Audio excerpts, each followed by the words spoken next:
Hello everybody. So this is a Pride Month special. Hopefully you can still hear me over the AC.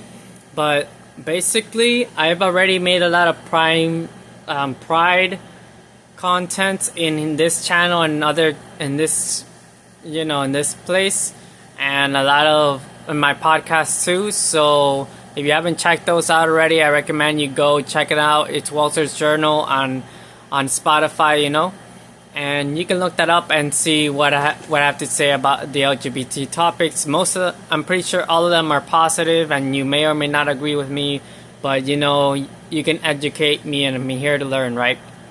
So I may have already discussed this in my podcast of Walter's Journal, but this may also be a little different. But basically, I came in this video to say that I think non-binary people are not as unreasonable as some people may think of them. But basically, a lot of them promote like gender neutrality, right? And want to be described as such a lot of times. And like a lot of people who are cisgender, right? They don't get it. They just think they're just making up words and like making things more unnecessarily complicated. But one thing that I want to mention is that the terms male and female, man or woman, carry a lot of weight to them.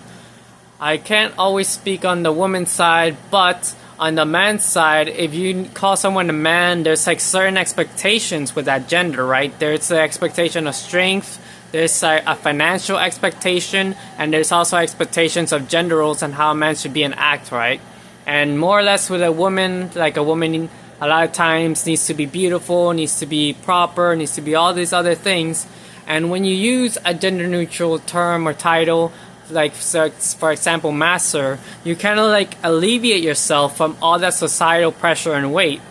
So then that's what something that could like cisgender people can maybe relate to or like respect, that maybe like these words, even if they're just common words, they do have a lot of weight to them.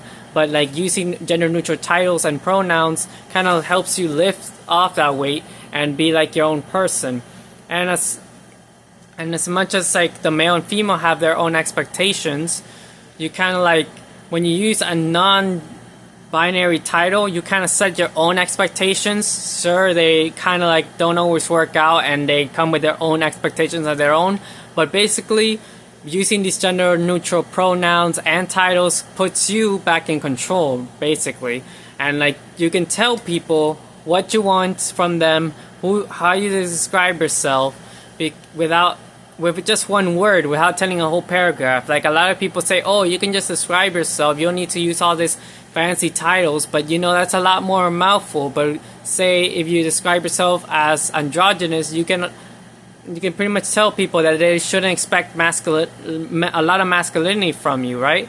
And they could be like other things like that. So it's easier to describe yourself faster, especially to someone who you may want to be friends with or possibly date, right? You can like kind of make the expectation kind of clear right away. And I think that's something that like people who are against the LGBT are like kind of missing here and there, that they think they're trying to overcomplicate things, or make it harder for other people, but a lot of times they're just trying to live normal lives, trying to make things easier for themselves, right?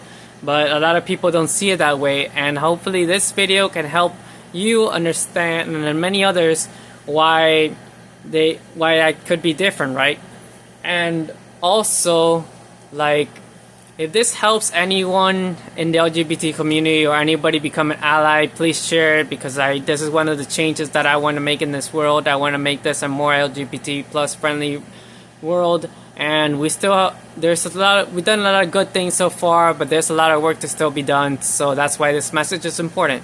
So thanks for watching, and see you everyone next time, okay?